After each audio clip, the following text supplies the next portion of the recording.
cat of the trap lines. The half breed made no effort to evade Philip's assault. He met the shock of attack fairly, and went down with him.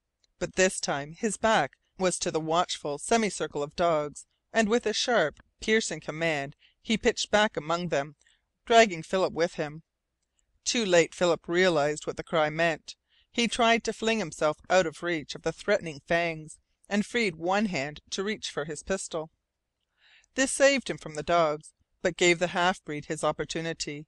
Again he was on his feet, the butt of his dog whip in his hand.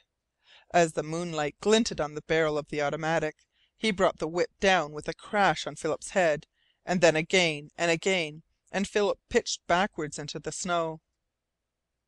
He was not wholly unconscious. He knew that as soon as he had fallen the half breed had turned again to the dogs. He could hear him as he straightened out the traces.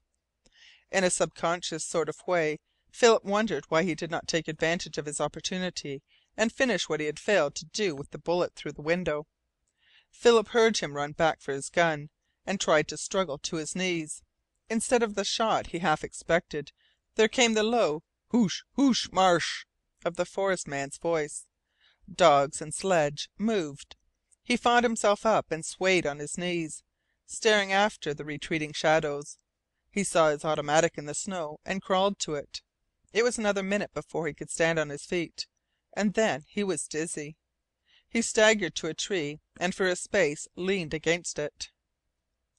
It was some minutes before he was steady enough to walk, and by that time he knew that it would be futile to pursue the half breed and his swift-footed dogs, weakened and half dressed as he was.